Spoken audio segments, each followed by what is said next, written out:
ব্রট to you by V-Guard, co-powered by Sensodyne ও ভিমল বলো কথা Keshari. Associate sponsor UltraTech cement. পরীক্ষা তো শেষ হয়ে গেছে, মঙ্গলবার রেজাল্ট আউট, আর আজ হিসেব মতো রাজনীতিতে ছুটির দিন। 10 বছর আগেও এই দিনটায় তাকিয়ায় হেলান দিয়ে কাটিয়ে দিতেন রাজনীতিকরা। কেউ পরিবারের সঙ্গে সময় কাটাতেন, কিন্তু রাজনীতি এখন পুরো সময়ের চাকরি বলা যেতেই পারে। তাই ভোট মিটলেও বিশ্রাম নেই। প্রধানমন্ত্রী দিল্লিতে ফিরে 7টি বৈঠক সেরে নিলেন। রাহুল গান্ধীও কংগ্রেস সদর দপ্তরে বৈঠক সেরে নিলেন। বৈঠকে সম্ভাব্য ফল হিসেব করে জোটের অঙ্ক কষা চলছে এখন বিরোধী শিবিরে। আর এরই মাঝে 2 পার্বত্য রাজ্যে ভোটের ফলও বেরিয়ে গেল, আর সেই ফলাফলে অবশ্য কোনো চমকই নেই। মৌসুমি বায়ু উত্তর পূর্বাঞ্চলে প্রবেশ করেছে। অতিবৃষ্টিতে ধস নেমেছে সিকিমে। চুংথাং থেকে লাচুং যাওয়ার পথে ধস, আটকে পড়েছেন বহু বাঙালি পর্যটক।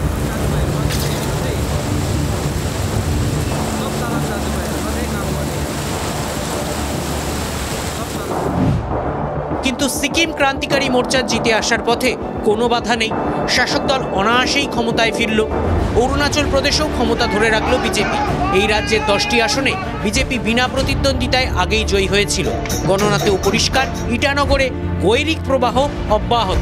অরুণাচল প্রদেশের বিজেপি কর্মীরা বলছে, গোটা দেশের মধ্যে তাঁরাই প্রথম জয় উদযাপন করলেন। উত্তর পূর্বাঞ্চলে ঝুলি উজাড় করে দিচ্ছে মৌসুমি বায়ু। উত্তর ও পশ্চিম ভারতে তখন তীব্র তাপপ্রবাহ। দিল্লিতে জলসংকটের কোনো সুরাহা এখনো করতে পারেনি প্রশাসন। পাড়ায় পাড়ায় জলের ট্যাঙ্কার দেখলেই ঝাঁপিয়ে পড়ছেন মানুষ। আর এই নির্জলা পরিস্থিতিতে কংগ্রেস সদর দফতরে চূড়ান্ত ব্যস্ততা। অধিকাংশ বুথ ফেরত সমীক্ষা যা ইঙ্গিত দিচ্ছে, তাতে ইন্ডিয়া জোট বা কংগ্রেসের খুশি হওয়ার কথা নয়। যদিও বুথ ফেরত সমীক্ষাকে আমল দিতে রাজি নন রাহুল গান্ধী। नाम एक्टिव पोल नहीं है, इसका नाम मोदी मीडिया पोल है। ये मोदी जी का पोल है, फैंटेसी पोल है उनका। सर कितनी सीटें आ रही हैं आपके हिसाब से? सरकार बन रही है। सिद्धू मूसेवाला सुना आपने? 295। বিরোধীদের ওপর মানসিক চাপ তৈরি করতেই জনমত সমীক্ষা তৈরি করিয়েছে বিজেপি। অভিযোগ কংগ্রেস সহ ইন্ডিয়া ঐক্যের অধিকাংশ শরিকের। কংগ্রেসের তরফে বারবার দাবি করা হচ্ছে, অভ্যন্তরীণ বিশ্লেষণে ইন্ডিয়া ঐক্যের 295 আসনই আসছে। কংগ্রেস কর্মীদের বলা হয়েছে, তারা গণনা কেন্দ্রে যাওয়ার সময় যেন বুথ ফেরত সমীক্ষা মাথায় না রাখেন। শনিবারই কংগ্রেস নেতা জয়রাম রমেশ সোশ্যাল মিডিয়ায় অভিযোগ করেন, বিদায়ী স্বরাষ্ট্রমন্ত্রী জেলাশাসকদের ওপর প্রভাব খাটাচ্ছেন। 150 জন জেলাশাসকের সঙ্গে যোগাযোগ করেছেন কেন্দ্রীয় স্বরাষ্ট্রমন্ত্রী। এতেই প্রমাণ হয় বিজেপি কত মরিয়া। অফিসারদের কোনো চাপের কাছে মাথা নত করা উচিত নয়, তাঁদের ওপর নজর রাখা হচ্ছে। জয়রাম রমেশের অভিযোগের ভিত্তি কি জানতে চেয়েছে জাতীয় নির্বাচন কমিশন। তার মতো প্রবীণ ও দায়িত্বশীল নেতা এই ধরনের অভিযোগ করলে জনমানুষের সন্দেহের সৃষ্টি হবে। জয়রামকে চিঠিতে লিখেছে কমিশন। তুলনায় বিজেপি শিবির অনেকটাই রিল্যাক্সড। ভোটের কঠিন প্রহর পার করে যোগী আদিত্যনাথ মন দিয়েছেন প্রশাসনে। গোরখপুরের চিড়িয়াখানায় পশু পাখিরা কেমন আছে তার তদারকিতেই সকালটা কাটিয়েছেন উত্তরপ্রদেশের মুখ্যমন্ত্রী। জনমত সমীক্ষা যাই দেখাক, তেলেঙ্গানায় রাজনৈতিক পরম্পরায় বিরাম নেই।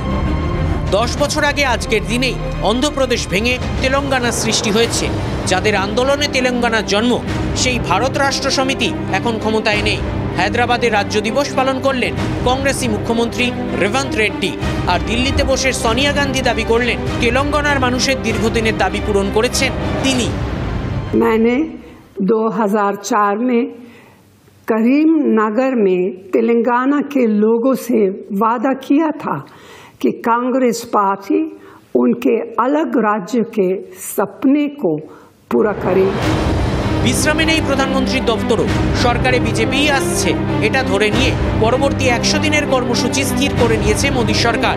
উত্তর পূর্বে বন্যা, তাপপ্রবাহ পরিস্থিতি, সেনাপ্রধান ও গোয়েন্দা প্রধান নিয়োগ, G20 বৈঠকের প্রস্তুতি সহ 7টি বৈঠক করেছেন প্রধানমন্ত্রী। Bureau report, TV9 Bangla. ভোটের মাঝেই জলপাইগুড়ি রামকৃষ্ণ মিশনে হামলার ঘটনা মনে আছে? সেই ঘটনায় মূল অভিযুক্ত প্রদীপ রায়কে গ্রেপ্তার করা হয়েছে তার 3 দিনের পুলিশ হেফাজতের নির্দেশ দেওয়া হলো। 22 মে রামকৃষ্ণ মিশনে এই হামলার ঘটনা ঘটে। ঘটনা তদন্তে নেমে 12 দিন পর মূল অভিযুক্ত প্রদীপ রায়কে গ্রেপ্তার করে পুলিশ। ধৃতকে জলপাইগুড়ি আদালতে তোলা হয়। 7 দিনের জন্য হেফাজতে চেয়ে আবেদন জানায় পুলিশ। গ্রেপ্তার কেজিএফ গ্যাংয়ের মাথা অলোক দাসও। সূত্রের খবর, আগে স্থানীয় গাড়ির রিকভারি এজেন্ট হিসেবে কাজ করতেন এই অলোক। পরে কেজিএফ গ্যাং তৈরি করেন পেশাদার মাসলম্যানদের নিয়ে। হামলার ঘটনায় এখনো পর্যন্ত মোট 10 জনকে গ্রেপ্তার করেছে পুলিশ।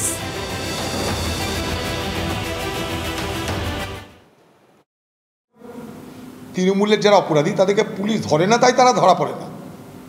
ধরলে তারা ধরা পড়ে, যদি মনে করে ধরবেন তো ধরা পড়তো না। চাপে পড়ে ধরেছে, সংস্থার চাপ, রামকৃষ্ণ মিশন একটা প্রতিষ্ঠিত প্রতিষ্ঠান, তাদের চাপ, বাংলার মানুষের সমালোচনা, তাদের চাপের কাছে মাথা নিচু করে ধরেছে। Brought to you by V-Guard, co-powered by Sensodyne ও ভিমল, বলো কথা Keshari. Associate sponsor UltraTech cement.